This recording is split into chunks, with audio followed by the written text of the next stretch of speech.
আসসালামু আলাইকুম। এই মুহূর্তে আমার হাতে যে মোবাইলটি দেখতে পাচ্ছেন এটি হচ্ছে Xiaomi Poco X3 Pro মডেলের একটি মোবাইল। এই মোবাইলটির সমস্যা হচ্ছে চালু হয় না।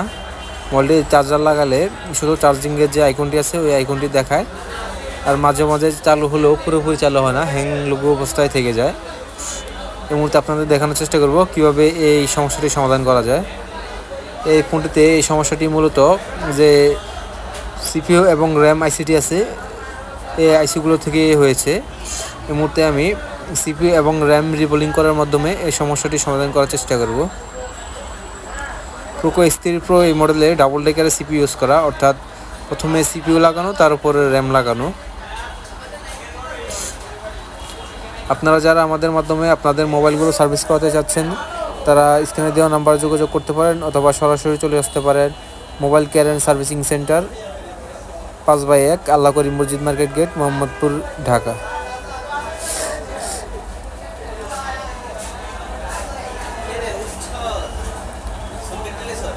আমরা মাদারবোর্ড থেকে RAM আইসিটি তুলে নিয়েছি। এই মুহূর্তে আমরা খুব সুন্দরভাবে আস্তে আস্তে CPU আইসিটিকে তুলে নেব।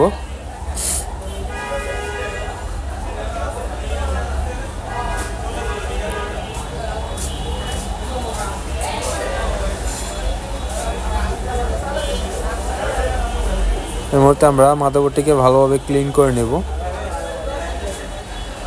মাদারবোর্ডটি ক্লিন করার ক্ষেত্রে অবশ্যই খেয়াল রাখতে হবে যাতে কোনো প্রকার কোনো পেস্ট বা কোনো বল উচ্চনাচা না থাকে। এতে করে হবে কি, যখন আমরা CPU আইসিটিকে লাগাবো তখন আমাদের আইসিটি প্রপারভাবে বসবে না। এতে করে আমাদের মোবাইলের যে সমস্যাটি ওটি সমাধান না হতে পারে এবং কি আমাদের পুনরায় CPU আইসিটিকে রিবোলিং করতে হতে পারে। আমরা একটু সময় নিয়ে আস্তে আস্তে কাজগুলো করলে ইনশাআল্লাহ আমাদের কাজগুলো এক চান্সে হয়ে যাবে।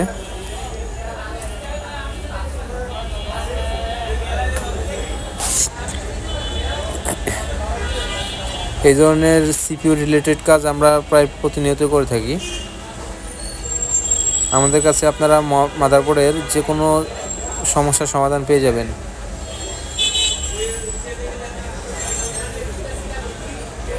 আমরা মাদারবোর্ডটিকে ভালোভাবে ক্লিন করে নিয়েছি। এই মুহূর্তে আমরা যে প্রসেসর আইসিটি আছে ওই আইসিটিকে ভালোভাবে ক্লিন করে নেব।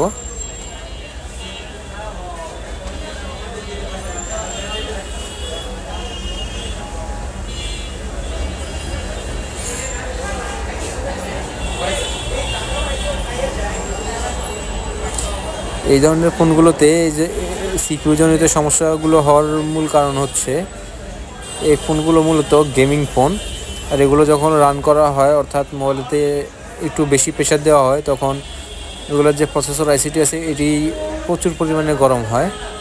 এই গরম হওয়ার ফলে আইসির নিচে যে বলগুলো থাকে এই বলগুলো ড্রাই হয়ে যায়। অনেক ক্ষেত্রে দেখা যায় বলগুলো মাদারবোর্ড থেকে ডিসকানেক্ট হয়ে যায়। এই কারণেই এই ধরনের সমস্যাগুলো ফেস করা লাগে এইসব ফোনে।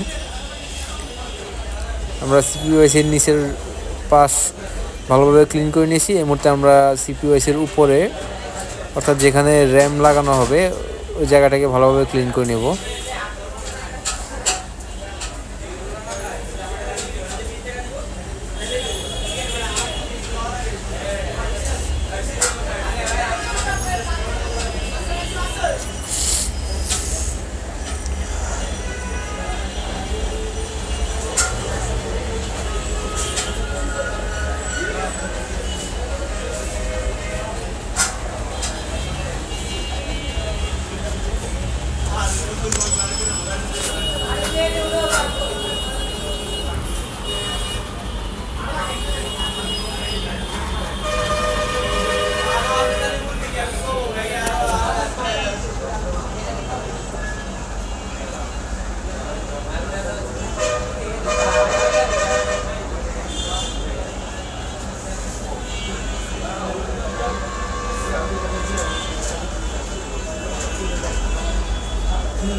ভিডিও যাতে অতিরিক্ত বড় না হয়ে যায় এজন্য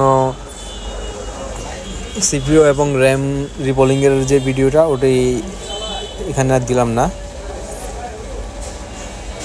আমরা 2UL কোম্পানির 183°C বল পেজ দ্বারা আইসিগুলোকে বল করে নিয়েছি। এই মুহূর্তে আমরা খুব সুন্দরভাবে মাদারবোর্ডের সাথে আইসিগুলোকে লাগিয়ে দিব। মাদারবোর্ডে আইসিগুলো লাগানোর জন্য আমরা হটগানের যে হিট ওটি 360 এবং গিয়ার 60 রেখে আইসিগুলো লাগানোর চেষ্টা করতেছি।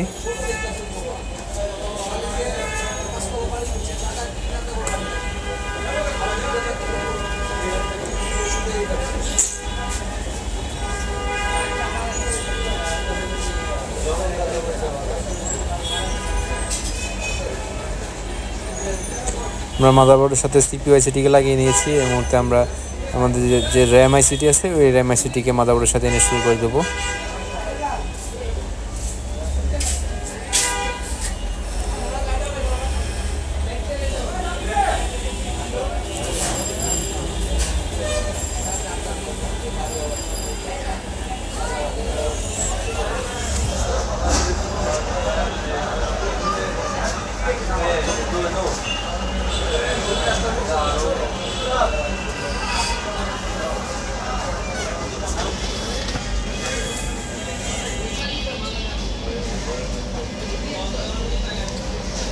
আমরা সিপিইউ এবং র্যাম দুটোকেই মাদারবোর্ডের সাথে লাগিয়ে নিয়েছি। এর মধ্যে আমরা মাদারবোর্ডটাকে খুব ভালোভাবে ওয়াশ করে নেব।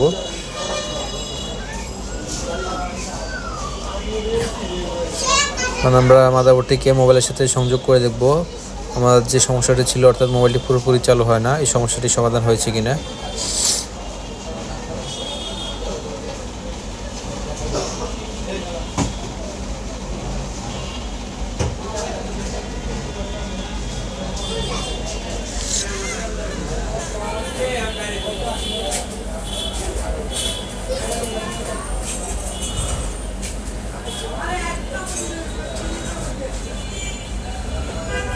আলহামদুলিল্লাহ, আমাদের মোবাইলটি পুরোপুরি চালু হয়ে গিয়েছে। এতক্ষণ সাথে থাকার জন্য সকলকে ধন্যবাদ। আসসালামু আলাইকুম।